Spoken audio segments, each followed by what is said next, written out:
ಧರ್ಮಸ್ಥಳದಲ್ಲಿ ಮಾರಣ ಹೋಮವೇ ನಡೆದಿದೆ ಅಂತ ದೊಡ್ಡ ಷಡ್ಯಂತ್ರವನ್ನೇ ಮಾಡಿದ್ದ ಬುರುಡೆ ಗ್ಯಾಂಗ್ಗೆ ತಾತ್ಕಾಲಿಕ ರಿಲೀಫ್ ಸಿಕ್ಕಿದೆ. ತಮ್ಮ ವಿರುದ್ಧ ಧರ್ಮಸ್ಥಳ ಪೊಲೀಸ್ ಠಾಣೆಯಲ್ಲಿ ದಾಖಲಾಗಿದ್ದ ಎಫ್ಐಆರ್ ರದ್ದು ಕೋರಿ ಹಾಗೂ ವಿಚಾರಣೆಗೆ ಹಾಜರಾಗುವಂತೆ ಎಸ್ಐಟಿ ನೀಡಿದ್ದ ನೋಟಿಸ್ಗೆ ತಡೆ ನೀಡುವಂತೆ ರಿಟ್ ಅರ್ಜಿ ಸಲ್ಲಿಸಲಾಗಿತ್ತು. ರಿಟ್ ಅರ್ಜಿ ವಿಚಾರಣೆ ನಡೆಸಿದ ಹೈಕೋರ್ಟ್ ಏಕಸದಸ್ಯ ಪೀಠ ನವೆಂಬರ್ 12ರವರೆಗೆ ಯಾವುದೇ ಬಲವಂತದ ಕ್ರಮ ಬೇಡ ಎಂದು ಸೂಚಿಸುವ ಮೂಲಕ ತನಿಖೆಗೆ ತಡೆ ನೀಡಿದೆ.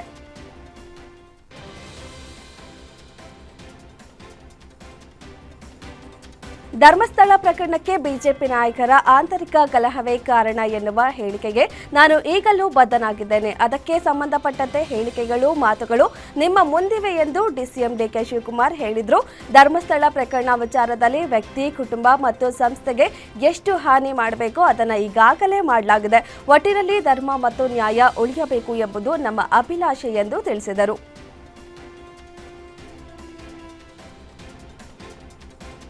ಪರಿಶಿಷ್ಟ ಜಾತಿಯಲ್ಲಿ ಒಳ ಮೀಸಲಾತಿಯನ್ನ ಸಮರ್ಪಕವಾಗಿ ಅನುಷ್ಠಾನಗೊಳಿಸಲು ಸರ್ಕಾರ ಬಿಲ್ ಅನ್ನು ಮುಂದಿನ ಸಚಿವ ಸಂಪುಟ ಸಭೆಯಲ್ಲಿ ಮಂಡಿಸುವ ಸಾಧ್ಯತೆ ಇದೆ ಎಂದು ಸಚಿವ ಎಸ್ಕೆ ಪಾಟೀಲ್ ಹೇಳಿದ್ದಾರೆ. ರಾಜ್ಯ ಸರ್ಕಾರ ಈಗಾಗಲೇ 101 ಪರಿಶಿಷ್ಟ ಜಾತಿಗಳಿಗೆ ನಿಗದಿಪಡಿಸಿದ ಶೇಕಡಾ 17ರಷ್ಟು ಮೀಸಲಾತಿಯನ್ನ 3 ಗುಂಪುಗಳಾಗಿ ವಿಂಗಡಿಸಿ ಶಿಕ್ಷಣ, ಉದ್ಯೋಗದಲ್ಲಿ ಒಳ ಮೀಸಲಾತಿಯನ್ನ ಕಲ್ಪಿಸಿದೆ ಎಂದರು.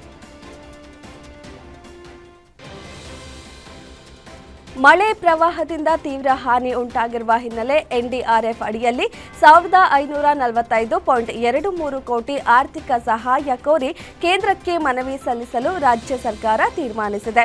ಅಲ್ಲದೆ ಅನುದಾನ ಹಂಚಿಕೆ ತಾರತಮ್ಯ ವಿಚಾರವಾಗಿ ಕೇಂದ್ರ ಸರ್ಕಾರದ ವಿರುದ್ಧ ಕಿಡಿಕಾರಿರುವ ಕಾಂಗ್ರೆಸ್ ತಾರತಮ್ಯ ನೀತಿಯನ್ನ ಖಂಡಿಸಬೇಕಾದ ರಾಜ್ಯದ ಬಿಜೆಪಿ ಸಂಸದರು ಧ್ವನಿ ಕಳೆದುಕೊಂಡವರಂತೆ ಮೌನಕ್ಕೆ ಶರಣಾಗಿದ್ದಾರೆ ಎಂದು ಆರೋಪಿಸಿದೆ.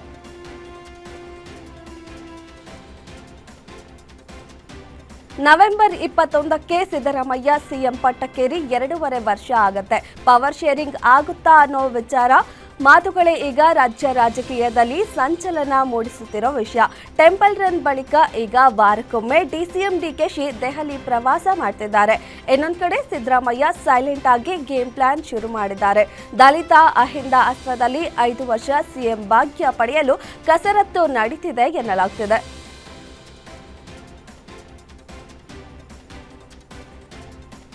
ರಾಜ್ಯದಲ್ಲಿ ಮತ್ತೆ ಕಾಂಗ್ರೆಸ್ ಸರ್ಕಾರ ಅಧಿಕಾರಕ್ಕೆ ಬರುತ್ತೆ ಅಂತ ಬಾಗಲಕೋಟೆಯ ಕೂಡಲ ಸಂಗಮದ ಬಸವ ಧರ್ಮಪೀಠದ ಮಾದೇಶ್ವರ ಸ್ವಾಮೀಜಿ ಭವಿಷ್ಯ ನುಡಿದಿದ್ದಾರೆ. ಕಾಂಗ್ರೆಸ್ಗೆ ಹೊಡೆತ ಬಿತ್ತು ಎಂಬ ವೀರಶೈವ ಲಿಂಗಾಯತ ಸ್ವಾಮೀಜಿಗಳ ಹೇಳಿಕೆಗೆ ತಿರುಗೇಟು ನೀಡಿದ ಸ್ವಾಮೀಜಿ, ಪ್ರತ್ಯೇಕ ಲಿಂಗಾಯತ ಹೋರಾಟದಿಂದಲೇ ಕಾಂಗ್ರೆಸ್ ಸರ್ಕಾರಕ್ಕೆ ಹೊಡೆತ ಬಿತ್ತು ಎಂದು ತಿಳಿದುಕೊಳ್ಳಬಾರದು. ಅದಕ್ಕೆ ಇನ್ನೂ ಅನೇಕ ಕಾರಣಗಳು ಇರ್ತವೆ, ಅವೆಲ್ಲ ರಾಜಕಾರಣಿಗಳಿಗೆ ಗೊತ್ತು ಅಂತ ಹೇಳಿಕೆ ನೀಡಿದ್ದಾರೆ.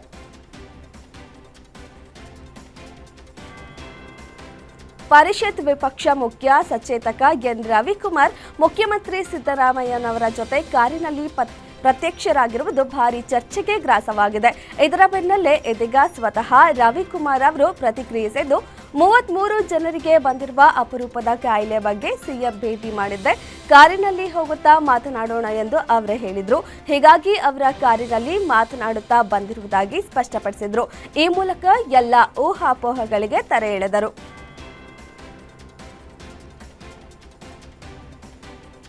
ತೀವ್ರ ಜ್ವರ ಹಿನ್ನೆಲೆ ರಾಜ್ಯಪಾಲ ಥಾವರ್ ಚಂದ್ ಗೆಹ್ಲೋಟ್ ಅವರು ಆಸ್ಪತ್ರೆಗೆ ದಾಖಲಾಗಿದ್ದಾರೆ. ಬೆಂಗಳೂರಿನ ಮಣಿಪಾಲ್ ಆಸ್ಪತ್ರೆಯಲ್ಲಿ ಚಿಕಿತ್ಸೆ ಪಡೆದುಕೊಳ್ತಿದ್ದಾರೆ. ವೈರಲ್ ಫೀವರ್ ಹಿನ್ನೆಲೆ 2 ದಿನಗಳ ಹಿಂದೆ ಆಸ್ಪತ್ರೆಗೆ ದಾಖಲಾಗಿದ್ದಾರೆ ಎನ್ನಲಾಗುತ್ತಿದೆ. ಸದ್ಯ ಸಿಎಂ ಸಿದ್ದರಾಮಯ್ಯ ಮಣಿಪಾಲ್ ಆಸ್ಪತ್ರೆಗೆ ಭೇಟಿ ನೀಡಿ ಬೇಗ ಗುಣಮುಖರಾಗುವಂತೆ ಹಾರೈಸಿದ್ದಾರೆ.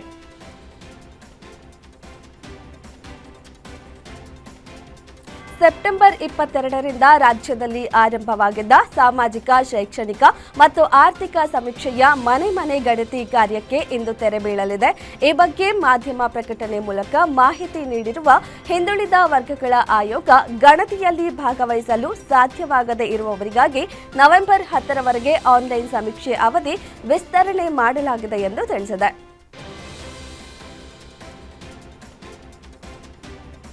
ರಾಜ್ಯ ಸರ್ಕಾರದಲ್ಲಿ ಸಚಿವ ಸಂಪುಟ ಪುನಾರಚನೆ ಸಾಧ್ಯತೆ ಹಿನ್ನೆಲೆ ಎಸ್ಎಸ್ ಮಲ್ಲಿಕಾರ್ಜುನ ಅವರಿಗೆ ಉಪಮುಖ್ಯಮಂತ್ರಿ ಸ್ಥಾನ ನೀಡಿ ಅಂತ ಅಭಿಮಾನಿಗಳಿಂದ ಒತ್ತಾಯ ಕೇಳಿಬಂದಿದೆ. ದಾವಣಗೆರೆ ನಗರದ ಶಕ್ತಿ ದೇವತೆ ದುರ್ಗಾಂಬಾ ದೇವಸ್ಥಾನದಲ್ಲಿ ಪೂಜೆ ಸಲ್ಲಿಸಿ 101 ತೆಂಗಿನಕಾಯಿ ಹೊಡೆದು ಅಭಿಮಾನಿಗಳು ಹರಕೆ ಹೊತ್ತಿದ್ದಾರೆ. ಸಚಿವ ಎಸ್ಎಸ್ ಮಲ್ಲಿಕಾರ್ಜುನ ಡಿಸಿಎಂ ಆದ ನಂತರ ಉರುಳು ಸೇವೆ ಮಾಡುವುದಾಗಿ ಹರಕೆ ಹೊತ್ತಿದ್ದಾರೆ.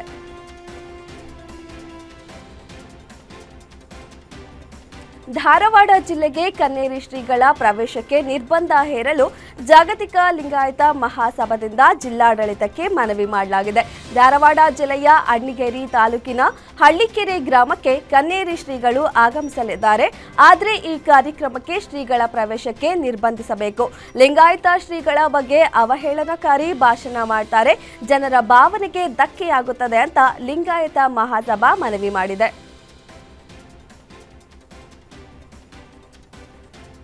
ಬಳ್ಳಾರಿ ನಗರ ಶಾಸಕ ನಾರಾ ಭರತ್ ರೆಡ್ಡಿ ಆಪ್ತ ಸತೀಶ್ ರೆಡ್ಡಿ ಅವಾಚ್ಯ ಶಬ್ದಗಳಿಂದ ನಿಂದಿಸಿ ಜೀವ ಬೆದರಿಕೆ ಹಾಕಿದ್ದಾರೆ. ಮಾಜಿ ಸಚಿವ ಜನಾರ್ದನ ರೆಡ್ಡಿ ಆಪ್ತ ಮಹಫೂಜ್ ಅಲಿ ಖಾನ್ ಎಸ್ಪಿ ಡಾಕ್ಟರ್ ಶೋಭಾ ರಾಣಿಗೆ ದೂರು ಸಲ್ಲಿಸಿದ್ದಾರೆ. ಬಳಿಕ ಮಾತನಾಡಿದ ಅವರು, ನಾನು ಬೆಂಗಳೂರಿನಲ್ಲಿದ್ದಾಗ ನನ್ನ ಪರಿಚಿತರೊಬ್ಬರು ಮೊಬೈಲ್ ಮೂಲಕ ನನಗೆ ಕರೆ ಮಾಡಿ ಸತೀಶ್ ರೆಡ್ಡಿ ಎಂಬುವರು ಅವಾಚ್ಯ ಶಬ್ದಗಳಿಂದ ನಿಂದಿಸಿದ್ರು. ನಾನು ಬಳ್ಳಾರಿಗೆ ಕಾಲಿಟ್ಟರೆ ಜೀವ ತೆಗೆಯುವುದಾಗಿ ಬೆದರಿಕೆ ಹಾಕಿದ್ದಾರೆ ಅಂತ ದೂರು ಸಲ್ಲಿಸಿದ್ದಾರೆ. ಕಲಬುರಗಿ ಜಿಲ್ಲೆಯ ಚಿತ್ತಾಪುರ ಪಟ್ಟಣದಲ್ಲಿ ಆರ್ಎಸ್ಎಸ್ ಪಥಸಂಚಲನಕ್ಕೆ ಇನ್ನು ಮುಹೂರ್ತ ಕೂಡಿ ಬಂದಂತೆ ಕಾಣಿಸ್ತಿಲ್ಲ. ಅಕ್ಟೋಬರ್ 28ರಂದು ಜಿಲ್ಲಾಧಿಕಾರಿ ನೇತೃತ್ವದಲ್ಲಿ ನಡೆದ ಶಾಂತಿ ಸಭೆಯಲ್ಲಿ ಒಮ್ಮತದ ನಿರ್ಧಾರಕ್ಕೆ ಬರಲಾಗದೆ ಸಭೆ ವಿಫಲವಾಗಿತ್ತು.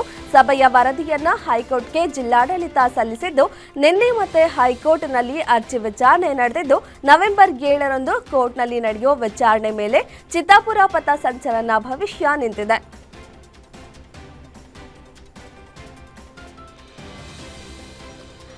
ಕಂಡಲ್ಲಿ ಕಸ ಸುರಿಬೇಡಿ ಅಂತ ಬೆಂಗಳೂರಿನ ಜನರಿಗೆ ಪಾಲಿಕೆ ಹೇಳ್ತಾನೆ ಬರ್ತಿತ್ತು. ಮನೆ ಮುಂದೆ ಬರೋ ಕಸದ ಆಟೋಗೆ ಮಾತ್ರ ಕಸ ನೀಡಿ ಅಂತ ಪರಿಪರಿಯಾಗಿ ಬೇಡಿಕೊಳ್ಳೋ ಕೆಲಸವನ್ನ ಮಾಡಿತ್ತು. ಹೀಗಿದ್ರೂ ಸಿಟಿ ಮಂದಿ ಮಾತ್ರ ಇಲ್ಲ ನಾವು ನಮಗೆ ಇಷ್ಟ ಬಂದ ಕಡೆನೆ ಕಸ ಹಾಕೋದು ಅಂತ ಕಸ ಬಿಸಾಕೋ ಪ್ರವೃತ್ತಿ ಮುಂದುವರೆಸಿದ್ರು. ಯಾರೆಲ್ಲ ಹೀಗೆ ಕಸ ಸುರಿಯುತ್ತಿದ್ರೋ ಅಂಥವರ ವಿಡಿಯೋವನ್ನ ಮಾಡಿಕೊಂಡಿತ್ತು. ಯಾರೆಲ್ಲ ಕಸ ಬಿಸಾಡಿದ್ರೋ ಅವರ ವಿಳಾಸ ಪಡೆದುಕೊಂಡು ಅವರನ್ನ ಮನೆ ಮುಂದೆ ಕಸ ಸುರಿದು ಎಚ್ಚರಿಸೋ ಕೆಲಸ ಮಾಡ್ತಿದೆ.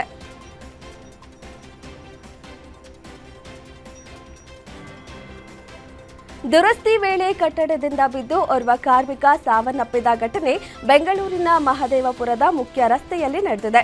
ಹಾವೇರಿ ಮೂಲದ ಕಾರ್ಮಿಕ ಯೂಸುಫ್ ಮೃತಪಟ್ಟವರು ಎಂದು ಹೇಳಲಾಗಿದೆ. ಘಟನೆಯಲ್ಲಿ 3 ಕಾರ್ಮಿಕರು ಗಾಯಗೊಂಡಿದ್ದು ಆಸ್ಪತ್ರೆಗೆ ದಾಖಲಿಸಲಾಗಿದೆ. ಸ್ಥಳಕ್ಕೆ ವೈಟ್ಫೀಲ್ಡ್ ಡಿಸಿಪಿ ಕೆ ಪರಶುರಾಮ್ ಭೇಟಿ ನೀಡಿ ಪರಿಶೀಲನೆ ನಡೆಸಿದ್ದಾರೆ. ಟಿಪ್ಪರ್ ಲಾರಿ ಹಾಗೂ ಇನೋವಾ ಕಾರಿನ ಮಧ್ಯೆ ಮುಖಾಮುಖಿ ಡಿಕ್ಕಿ ನಡೆದ ಘಟನೆ ಮಂಡ್ಯದ ಶ್ರೀರಂಗಪಟ್ಟಣದ ತಾಲೂಕಿನ ಪಾಲಹಳ್ಳಿ ಬಳಿಯ ಕೆಆರ್ಎಸ್ ರಸ್ತೆಯಲ್ಲಿ ನಡೆದಿದೆ. ಡಿಕ್ಕಿಯಾದ ಪರಿಣಾಮ ಕಾರಿನಲ್ಲಿ ಬೆಂಕಿ ಹತ್ತಿದ್ದು ವಕೀಲ ಚಂದ್ರಶೇಖರ್ ಸಜೀವ ದಹನವಾಗಿದ್ದಾರೆ. ಸ್ಥಳಕ್ಕೆ ಶ್ರೀರಂಗಪಟ್ಟಣ ಟೌನ್ ಪೊಲೀಸರು ಭೇಟಿ ನೀಡಿ ಪರಿಶೀಲನೆ ನಡೆಸಿದ್ದಾರೆ.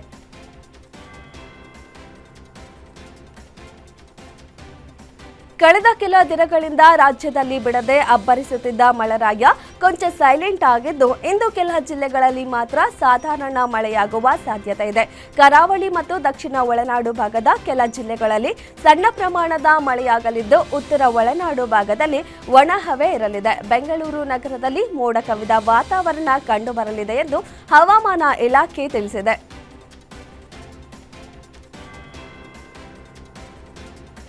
ಬಂಡೀಪುರ ನಾಗರಹೊಳೆ ಅರಣ್ಯ ಪ್ರದೇಶಕ್ಕೆ ಹೊಂದಿಕೊಂಡಿರೋ ಎಚ್ಡಿ ಕೋಟೆ, ಸರಗೂರು, ನಂಜನಗೂಡು, ಗುಂಡ್ಲುಪೇಟೆ ತಾಲೂಕು ಭಾಗಗಳಲ್ಲಿ ನಿರಂತರವಾಗಿ ಹುಲಿದಾಳಿ ಪ್ರಕರಣಗಳು ವರದಿಯಾಗುತ್ತಿರುವ ಹಿನ್ನೆಲೆ ಸಂಜೆ ವೇಳೆಯ ಅರಣ್ಯ ಸಫಾರಿಗೆ ಬ್ರೇಕ್ ಹಾಕಿ ಅರಣ್ಯ ಸಚಿವ ಈಶ್ವರ್ ಖಂಡ್ರೆ ಆದೇಶ ಹೊರಡಿಸಿದ್ದಾರೆ.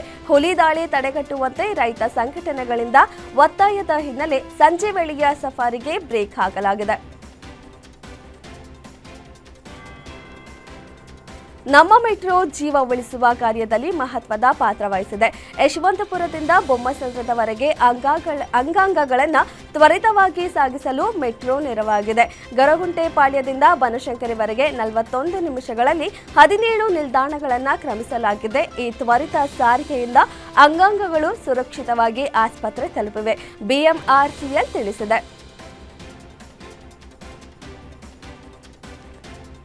2025-26ನೇ ಸಾಲಿನ ಕನ್ನಡ ರಾಜ್ಯೋತ್ಸವ ಪ್ರಶಸ್ತಿ ಪ್ರಕಟವಾಗಿದ್ದು, ಬಹುಭಾಷಾ ನಟ ಪ್ರಕಾಶ್ ರಾಜ್ ಸೇರಿದಂತೆ ಒಟ್ಟು 70 ಜನ ಸಾಧಕರನ್ನ ಆಯ್ಕೆ ಮಾಡಲಾಗಿದೆ. ಕನ್ನಡ ಮತ್ತು ಸಂಸ್ಕೃತಿ ಇಲಾಖೆ ಸಚಿವ ಶಿವರಾಜ ತಂಗಡಗಿ ಪ್ರಶಸ್ತಿಗೆ ಆಯ್ಕೆಯಾದವರ ಹೆಸರನ್ನ ಪ್ರಕಟಿಸಿದ್ದು, ಇದೇ ಮೊದಲ ಬಾರಿಗೆ ರಾಜ್ಯೋತ್ಸವ ಪ್ರಶಸ್ತಿಗೆ ಅರ್ಜಿ ಕರೆಯದೆ ಒಟ್ಟು 70 ಮಂದಿಯನ್ನ ಪ್ರಶಸ್ತಿಗೆ ಆಯ್ಕೆ ಮಾಡಲಾಗಿದೆ. 4-5 ಬಾರಿ ಸಭೆ ನಡೆಸಿದ ಸದಸ್ಯರು ಅರ್ಹರನ್ನ ಆಯ್ಕೆ ಮಾಡಲಾಗಿದೆ ಅಂತ ಶಿವರಾಜ ತಂಗಡಗಿ ಹೇಳಿದ್ದಾರೆ.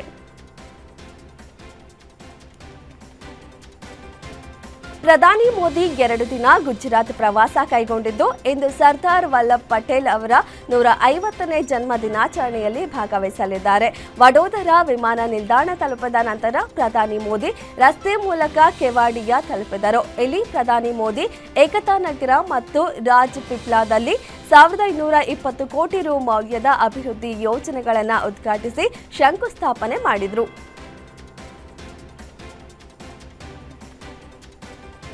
ಪ್ರಧಾನಿ ನರೇಂದ್ರ ಮೋದಿ 2 ದಿನಗಳ ಭೇಟಿಗೆ ಗುಜರಾತ್ಗೆ ತೆರಳಿದ್ದಾರೆ. ಇಂದು ಏಕತಾ ನಗರದಲ್ಲಿ ನಡೆಯುವ ಸರ್ದಾರ್ ವಲ್ಲಭಾಯಿ ಪಟೇಲ್ ಅವರ 150ನೇ ಜನ್ಮ ದಿನಾಚರಣೆಯ ಪ್ರಯುಕ್ತ ರಾಷ್ಟ್ರೀಯ ಏಕತಾ ದಿವಸ್ ಆಚರಣೆಗೆ ಪ್ರಧಾನಿ ಚಾಲನೆ ನೀಡಿದ್ದಾರೆ. ಈ ಪ್ರದೇಶದ ಪ್ರವಾಸಿಗರ ಅನುಕೂಲಕ್ಕಾಗಿ 25 ಬಸ್ಗಳಿಗೆ ಚಾಲನೆ ನೀಡಿದರು. ಬಿಹಾರದಲ್ಲಿ ಪ್ರಧಾನಿ ಮೋದಿ ಚುನಾವಣಾ ರ್ಯಾಲಿ ಮೂಲಕ ಭರ್ಜರಿ ಪ್ರಚಾರ ನಡೆಸಿದ್ದಾರೆ. ಈ ವೇಳೆ ಆರ್ಜೆಡಿ ಕಾಂಗ್ರೆಸ್ ಮೈತ್ರಿಕೂಟವನ್ನು ಗುರಿಯಾಗಿಸಿಕೊಂಡು ವಾಗ್ದಾಳಿ ನಡೆಸಿದ ಪ್ರಧಾನಿ ಮೋದಿ ಆ 2 ಪಕ್ಷಗಳು ನೀರು ಮತ್ತು ಗೆಣ್ಣೆಯಂತೆ ಎಂದು ಟೀಕಿಸಿದ್ದಾರೆ. ಮಹಾಗಠಬಂಧನ್ ಮೈತ್ರಿದಾರರ ನಡುವೆ ಆಳವಾದ ಆಂತರಿಕ ಬಿರುಕುಗಳಿವೆ. ಅಧಿಕಾರದ ದುರಾಸೆಯಿಂದ 2 ಪಕ್ಷಗಳು ಒಗ್ಗಟ್ಟಾಗಿರುವಂತೆ ನಾಟಕವಾಡುತ್ತಿವೆ ಎಂದು ಆರೋಪಿಸಿದ್ದಾರೆ.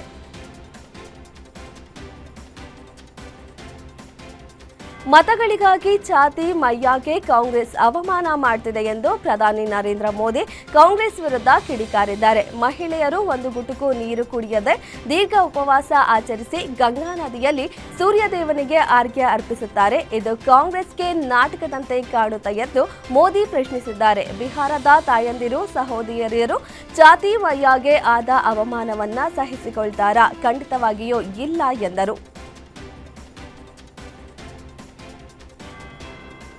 ಬಿಹಾರದ ಮಾಜಿ ಮುಖ್ಯಮಂತ್ರಿ ಲಾಲೂ ಪ್ರಸಾದ್ ಯಾದವ್ ಮತ್ತು ಅವರ ಪತ್ನಿ ರಾಬ್ರಿ ದೇವಿ ಅವರ ವಿರುದ್ಧ ಕೇಂದ್ರ ಗೃಹ ಸಚಿವ ಅಮಿತ್ ಶಾ ತೀವ್ರ ವಾಗ್ದಾಳಿ ನಡೆಸಿದ್ದಾರೆ. ಅವರಿಬ್ಬರನ್ನ ಭ್ರಷ್ಟ ನಾಯಕರು ಎಂದು ಕರೆದಿದ್ದಾರೆ. ಬಿಹಾರದ ವಿಧಾನಸಭಾ ಚುನಾವಣೆಗೂ ಮುನ್ನ ಲಖೀಸರೈನಲ್ಲಿ ನಡೆದ ರ್ಯಾಲಿಯನ್ನ ಉದ್ದೇಶಿಸಿ ಮಾತನಾಡಿದ ಅಮಿತ್ ಶಾ 2005ಕ್ಕಿಂತ ಮೊದಲು ಇಡೀ ಬಿಹಾರವು ಜಂಗಲ್ ರಾಜ್ಯದ ಹಿಡಿತದಲ್ಲಿತ್ತು ಎಂದು ಹೇಳಿದ್ದಾರೆ.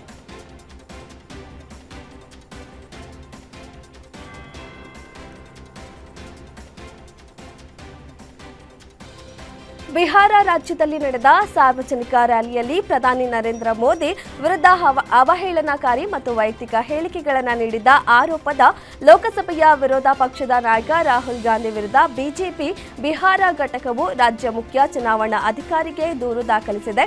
ಬಿಜೆಪಿ ತನ್ನ ದೂರಿನಲ್ಲಿ ರಾಹುಲ್ ಗಾಂಧಿ ಮಾದರಿ ನೀತಿ ಸಂಹಿತೆ ಮತ್ತು 1951ರ ಜನಪ್ರಾತಿನಿಧ್ಯ ಕಾಯ್ದೆಯ ನಿಬಂಧನೆಗಳನ್ನು ಉಲ್ಲಂಘಿಸಿದ್ದಾರೆ ಎಂದು ಆರೋಪಿಸಿದ್ದಾರೆ.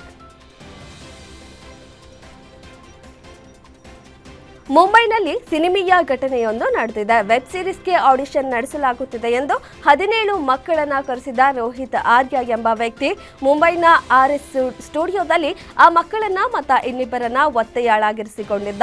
ನಂತರ ಪೊಲೀಸರಿಗೆ ವಿಡಿಯೋ ಸಂದೇಶವೊಂದನ್ನು ಕಳುಹಿಸಿದ್ದಾನೆ. ಕೊನೆಗೆ ಕಾರ್ಯಾಚರಣೆ ನಡೆಸಿದ್ದ ಪೊಲೀಸರು ಆ ಎಲ್ಲ ಮಕ್ಕಳನ್ನ ರಕ್ಷಿಸಿದ್ದು ಆರೋಪಿ ಎನ್ಕೌಂಟರ್ನಲ್ಲಿ ಸಾವನ್ನಪ್ಪಿದ್ದಾನೆ. ಜಮ್ಮು ಮತ್ತು ಕಾಶ್ಮೀರದ ಲೆಫ್ಟಿನೆಂಟ್ ಗವರ್ನರ್ ಮನೋಜ್ ಸಿನ್ಹಾ ದೇಶ ವಿರೋಧಿ ಚಟುವಟಿಕೆಗಳಲ್ಲಿ ಭಾಗಿಯಾಗಿದ್ದಾರೆ ಎಂಬ ಆರೋಪದ ಮೇಲೆ ಭಾರತದ ಸಂವಿಧಾನದ 311ನೇ ವಿಧಿಯನ್ನ ಬಳಸಿ ಇಬ್ಬರು ಸರ್ಕಾರಿ ನೌಕರರನ್ನ ಸೇವೆಯಿಂದ ವಜಾಗೊಳಿಸಿದ್ದಾರೆ. ಶಾಲಾ ಶಿಕ್ಷಣ ಇಲಾಖೆಯಲ್ಲಿ ಶಿಕ್ಷಕರಾಗಿರುವ ಗುಲಾಂ ಹುಸೇನ್ ಮತ್ತು ಮಾಜ್ದ್ ಇಕ್ಬಾಲ್ ದಾರ್ ಅವರನ್ನ ಲೆಫ್ಟಿನೆಂಟ್ ಗವರ್ನರ್ ವಜಾಗೊಳಿಸಿದ್ದಾರೆ.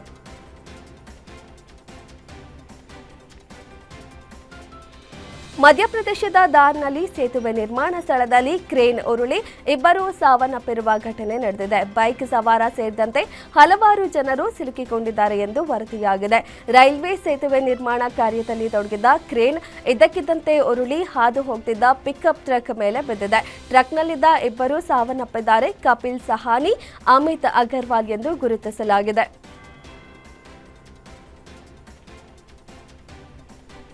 ದೀಪಾವಳಿ ಬಳಿಕ ರಾಷ್ಟ್ರ ರಾಜಧಾನಿ ದೆಹಲಿಯಲ್ಲಿ ಮತ್ತೊಮ್ಮೆ ದಟ್ಟವಾದ ಮಂಜು ಆವೃತವಾಗಿದ್ದು ಗಾಳಿಯ ಗುಣಮಟ್ಟ ಮತ್ತಷ್ಟು ಹದಗೆಟ್ಟಿದೆ. ಹಲವಾರು ದಿನಗಳಿಂದ ಕಳಪೆ ವರ್ಗದಲ್ಲಿದ್ದ ಗಾಳಿಯ ಗುಣಮಟ್ಟ ಈಗ ತುಂಬಾ ಕಳಪೆ ಮಟ್ಟಕ್ಕೆ ಕುಸಿದಿದೆ. ಮಾಲಿನ್ಯಕಾರಕಗಳು ದಟ್ಟವಾದ ಮಂಜು ಮತ್ತು ಗಾಳಿಯಲ್ಲಿ ಸಿಲುಕಿಕೊಂಡಿದ್ದರಿಂದ ನಗರದ ಗಾಳಿಯ ಗುಣಮಟ್ಟ ತುಂಬಾ ಕಳಪೆಯಾಗಿದೆ. ದೆಹಲಿಯ ಒಟ್ಟಾರೆ ವಾಯು ಗುಣಮಟ್ಟ ಸೂಚ್ಯಂಕ 357ಕ್ಕೆ ತಲುಪಿದೆ.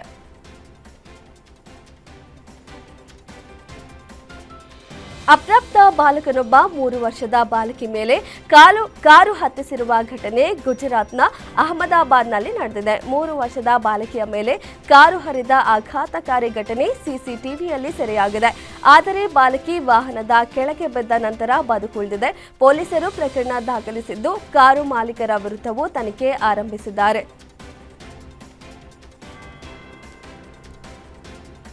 ನ್ಯಾಯಮೂರ್ತಿ ಸೂರ್ಯಕಾಂತ್ ಅವರು ಭಾರತದ ಸುಪ್ರೀಂ ಕೋರ್ಟ್ನ ಮುಂದಿನ ಮುಖ್ಯ ನ್ಯಾಯಮೂರ್ತಿಯಾಗಿ ನವೆಂಬರ್ 24ರಂದು ಅಧಿಕಾರ ವಹಿಸಿಕೊಳ್ಳಲಿದ್ದಾರೆ.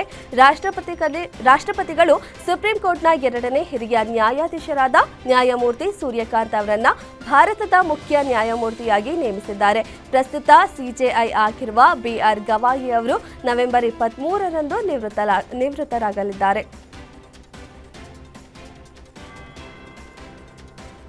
ರಾಮ ಮಂದಿರ ನಿರ್ಮಾಣಕ್ಕಾಗಿ ದೇಶ ವಿದೇಶಗಳಿಂದ ಜನರು 3,000 ಕೋಟಿ ರುಗಳಿಗೂ ಹೆಚ್ಚು ದೇಣಿಗೆ ನೀಡಿದ್ದಾರೆ. ಅಯೋಧ್ಯ ರಾಮ ಮಂದಿರ ದೇವಾಲಯ ಯೋಜನೆಯ ಉಳಿದಿರುವ ಕಾಮಗಾರಿಗಳ ಒಟ್ಟು ವೆಚ್ಚ ಸುಮಾರು 1,800 ಕೋಟಿ ರು ಎಂದು ಅಂದಾಜಿಸಲಾಗಿದೆ. ಇಲ್ಲಿವರೆಗೆ ಸುಮಾರು 1,500 ಕೋಟಿ ರುಗಳ ಬಿಲ್ಲಿಂಗ್ ಕಾರ್ಯಗಳು ಪೂರ್ಣಗೊಂಡಿದೆ ಎಂದು ರಾಮ ಮಂದಿರ ನಿರ್ಮಾಣ ಸಮಿತಿ ಅಧ್ಯಕ್ಷ ನೃಪೇಂದ್ರ ಮಿಶ್ರಾ ತಿಳಿಸಿದ್ದಾರೆ.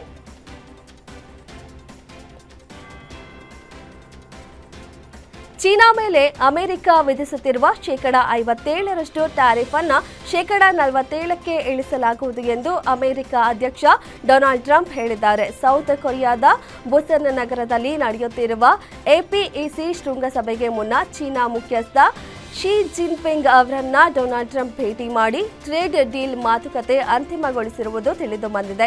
ಈ ಭೇಟಿ ಬಳಿಕ ಮಾತನಾಡಿದ ಡೊನಾಲ್ಡ್ ಟ್ರಂಪ್ ಚೀನಾ ಮೇಲಿನ ಟ್ಯಾರಿಫ್ ಅನ್ನು ಶೇಕಡ 10ರಷ್ಟು ಇಳಿಸುತ್ತಿರುವ ವಿಚಾರವನ್ನ ಬಹಿರಂಗಪಡಿಸಿದ್ದಾರೆ.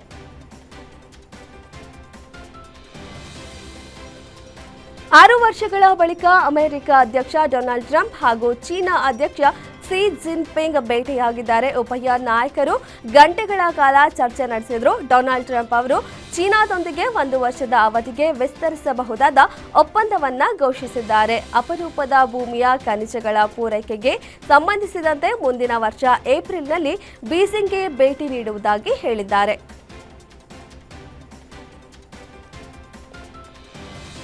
ಇರಾನ್ನಲ್ಲಿರುವ ಭಾರತದ ಚಾಬಹಾರ್ ಬಂದರಿಗೆ ಅಮೆರಿಕದ ನಿರ್ಬಂಧಗಳು ಅನ್ವಯಿಸುವುದಿಲ್ಲ ಎಂದು ಭಾರತದ ವಿದೇಶಾಂಗ ಸಚಿವಾಲಯ ಸ್ಪಷ್ಟಪಡಿಸಿದೆ. ಭಾರತ ಸರ್ಕಾರವು 2024ರಲ್ಲಿ ಇರಾನ್ನೊಂದಿಗೆ 10 ವರ್ಷಗಳ ಒಪ್ಪಂದಕ್ಕೆ ಸಹಿ ಹಾಕಿದ್ದು, ಇದರಲ್ಲಿ ಸರ್ಕಾರಿ ಸ್ವಾಮ್ಯದ India ports global limited Chabahar ಬಂದರಿಗೆ $370 ಮಿಲಿಯನ್ ಹೂಡಿಕೆ ಮಾಡುವುದಾಗಿ ಒಪ್ಪಂದದಲ್ಲಿ ಘೋಷಿಸಿಕೊಂಡಿದೆ.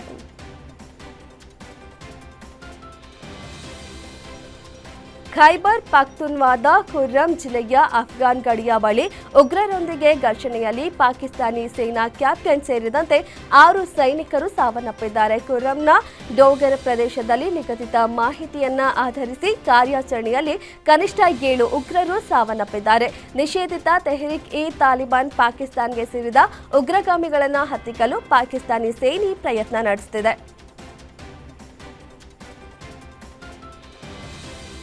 ಚೀನಾ ಅಧ್ಯಕ್ಷ ಶಿ ಜಿನ್ಪಿಂಗ್ ಭೇಟಿ ಮಾಡುವ ಮೊದಲು ಅಮೆರಿಕ ಅಧ್ಯಕ್ಷ ಡೊನಾಲ್ಡ್ ಟ್ರಂಪ್ ಪರಮಾಣು ಶಸ್ತ್ರಾಸ್ತ್ರಗಳ ಪರೀಕ್ಷೆಗೆ ರಕ್ಷಣಾ ಇಲಾಖೆಗೆ ಸೂಚಿಸಿದ್ದರು ಎನ್ನುವ ಮಾಹಿತಿ ಲಭ್ಯವಾಗಿದೆ. ಟ್ರಂಪ್ ಮತ್ತೊಮ್ಮೆ ಜಾಗತಿಕ ಆಕ್ರೋಶಕ್ಕೆ ಗುರಿಯಾಗಿದ್ದಾರೆ. ಅಮೆರಿಕವು ವಿಶ್ವದಲ್ಲೇ ಅತಿ ಹೆಚ್ಚು ಪರಮಾಣು ಶಸ್ತ್ರಾಸ್ತ್ರಗಳನ್ನು ಹೊಂದಿದೆ ಎಂದು ಹೇಳಿಕೊಂಡಿದ್ದಾರೆ ಮತ್ತು ಈಗ ಈ ಶಸ್ತ್ರಾಸ್ತ್ರಗಳನ್ನು ಪರೀಕ್ಷಿಸಲು ಆದೇಶಿಸಿದ್ದಾರೆ.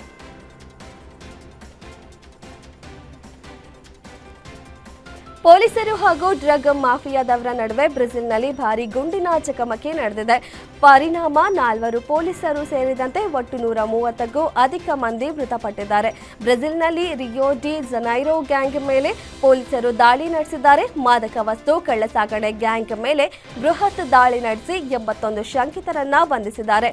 ಜನರು ಸಾವನ್ನಪ್ಪಿದ ನಂತರ ಬ್ರೆಜಿಲ್ನಾದ್ಯಂತ ಬೃಹತ್ ಪ್ರತಿಭಟನೆಗಳು ಭುಗಿಲೆದ್ದಿವೆ.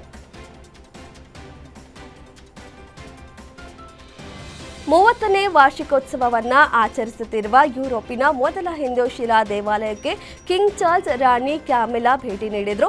1995ರಲ್ಲಿ ಉದ್ಘಾಟನೆಗೊಂಡಿದ್ದ ಯುರೋಪಿನ ಮೊದಲ ಸಾಂಪ್ರದಾಯಿಕ ಹಿಂದೂ ದೇವಾಲಯವಾದ ಲಂಡನ್ನಲ್ಲಿರುವ BAPS ಶ್ರೀ ಸ್ವಾಮಿನಾರಾಯಣ ಮಂದಿರಕ್ಕೆ ಭೇಟಿ ನೀಡಿರುವ 3ನೇ ಕಿಂಗ್ ಚಾರ್ಲ್ಸ್ ಮತ್ತು ರಾಣಿ ಕ್ಯಾಮಿಲಾ ಪ್ರಾರ್ಥನೆ ಸಲ್ಲಿಸಿದ್ದಾರೆ.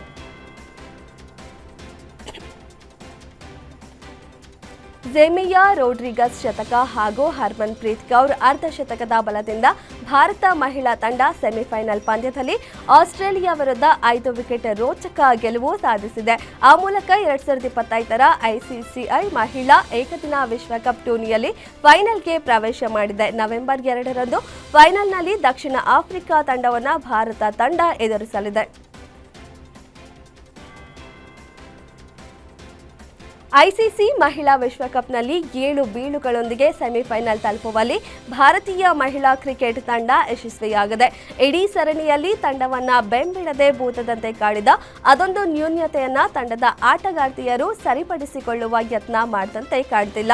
ಇಡೀ ಪಂದ್ಯಾವಳಿಯಲ್ಲಿ ಟೀಮ್ ಇಂಡಿಯಾದ ಫೀಲ್ಡಿಂಗ್ ಅತ್ಯಂತ ಕಳಪೆಯಾಗಿದೆ. ಇಡೀ ಟೂರ್ನಿಯಲ್ಲಿ ಟೀಮ್ ಇಂಡಿಯಾ 18 ಕ್ಯಾಚ್ಗಳನ್ನು ಕೈಚೆಲ್ಲಿದೆ.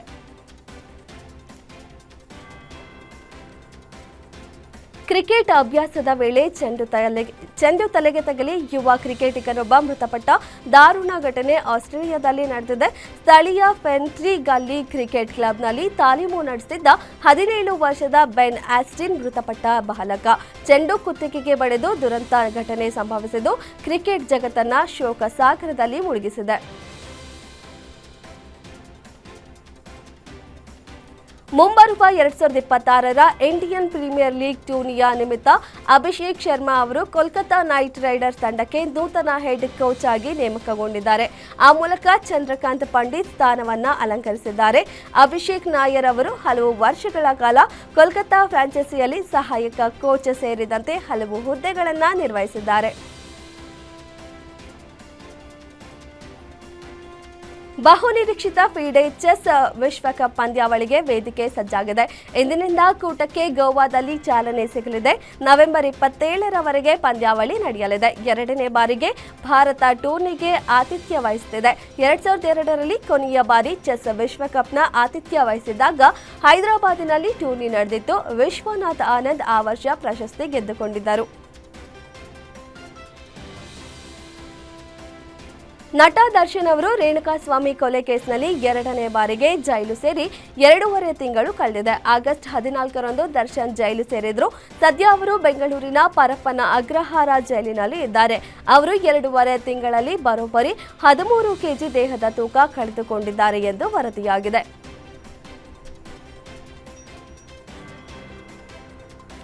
MDM ಪ್ರೊಡಕ್ಷನ್ ಲಾಂಛನದಲ್ಲಿ ನಿರ್ಮಾಣವಾಗಿರುವ ವೃತ್ತಿ ಜೀವನದಲ್ಲಿ 50 ವರ್ಷಗಳನ್ನು ಪೂರೈಸಿರುವ ಹಿರಿಯ ನಿರ್ದೇಶಕ SV ರಾಜೇಂದ್ರ ಸಿಂಗ್ ಬಾಬು ನಿರ್ದೇಶನದ ರಿಯಲ್ ಸ್ಟಾರ್ ಉಪೇಂದ್ರ ರಮ್ಯಾ ಮುಖ್ಯ ಪಾತ್ರದಲ್ಲಿ ನಟಿಸಿರುವ ರಕ್ತ ಕಾಶ್ಮೀರ ಚಿತ್ರ ತೆರೆಗೆ ಬರಲು ಸಿದ್ಧವಾಗಿದೆ. ಸದ್ಯದಲ್ಲೇ ಬಿಡುಗಡೆಯಾಗಲಿದೆ.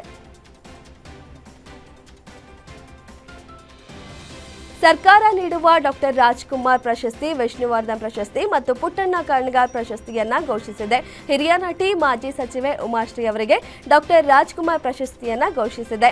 ಇಷ್ಟು ವರ್ಷ ಚಿತ್ರರಂಗಕ್ಕೆ ರಂಗಭೂಮಿಗೆ ಅವರು ಸಲ್ಲಿಸಿರುವ ಸೇವೆ, ಅವರ ಅತ್ಯುತ್ತಮ ನಟನೆಯನ್ನ ಗುರುತಿಸಿ ಈ ಪ್ರಶಸ್ತಿಗೆ ಆಯ್ಕೆ ಮಾಡಲಾಗಿದೆ ಎಂದು ಪ್ರಕಟಣೆ ತಿಳಿಸಿದೆ.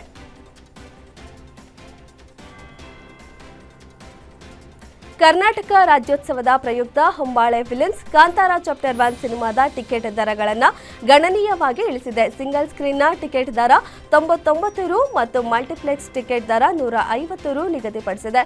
ಅಕ್ಟೋಬರ್ 2ರಂದು ತೆರೆಕಂಡ ಈ ಚಿತ್ರ 850 ಕೋಟಿ ರು ದೋಚಿಕೊಂಡು ಈ ವರ್ಷ ಅತಿ ಹೆಚ್ಚು ಗಳಿಸಿದ ಭಾರತೀಯ ಸಿನಿಮಾ ಎನಿಸಿಕೊಂಡಿದೆ. ಬಾಹುಬಲಿ ಮತ್ತು ಬಾಹುಬಲಿ 2 ಸಿನಿಮಾಗಳನ್ನು ಒಂದೇ ಸಿನಿಮಾವನ್ನಾಗಿ ಮಾಡಿ ಬಾಹುಬಲಿ ದಿ ಎಪಿಕ್ ಹೆಸರಿನೊಟ್ಟಿಗೆ ಇಂದು ಮರು ಬಿಡುಗಡೆ ಮಾಡಲಾಗುತ್ತಿದೆ. ಮೊದಲ ಬಾರಿ ಬಿಡುಗಡೆಯಾದಾಗ ದಾಖಲೆಗಳನ್ನು ಬರೆದಿದ್ದ ಈ ಸಿನಿಮಾ ಇದೀಗ ಮರು ಬಿಡುಗಡೆಯಲು ಒಳ್ಳೆಯ ಕಲೆಕ್ಷನ್ ಮಾಡುವ ಮುನ್ಸೂಚನೆಯನ್ನು ನೀಡಿದೆ.